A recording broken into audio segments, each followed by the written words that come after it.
जब already micro economics as a branch of economics हम समझ ही रहे थे, तो फिर macro economics as a separate branch of economics को लाने की ज़रूरत क्या पड़ी?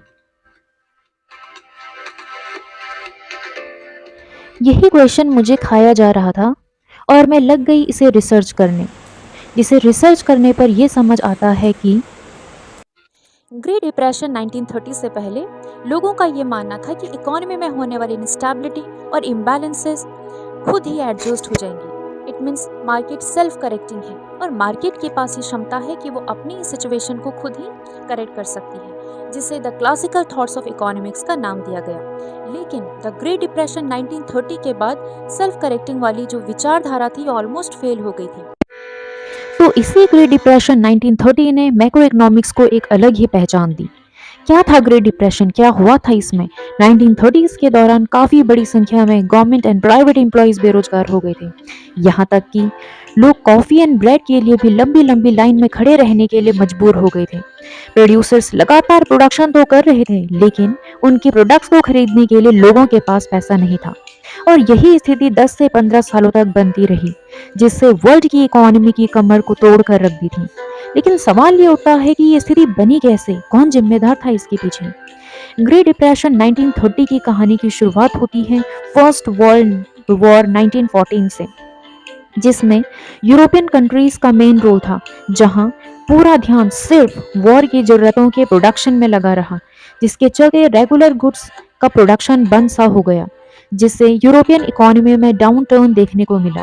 वहीं दूसरी तरफ अमेरिका ने इसे प्रॉफिटेबल डील की तरह देखा और वॉर वेपन्स इक्विपमेंट्स के प्रोडक्शन में जुट गया और साथ ही साथ रेगुलर गुड्स का प्रोडक्शन भी करता रहा, क्योंकि यूरोपियंस अब पूरी तरीके से अमेरिकन पर ही डिपेंडेंट थे। अमेरिका का प्रोडक्शन इतनी तेजी से चलता रहा, जिससे वहां का प्रोडक्शन ओवर प्रोडक्शन में कन्वर्ट हो गया, क्योंकि वॉर ने ऑलरेडी इकोनॉमी की कमर इतनी तोड़ कर रख दी थी कि वॉर के एंड और कुछ सालों तक लोगों के पास इतना पैसा भी नहीं था कि वो अपनी ज़रूरतों के सामान को खरीद सकें, जिससे दो चीज़ें हमें देखने को मिलती है, over production and under consumption.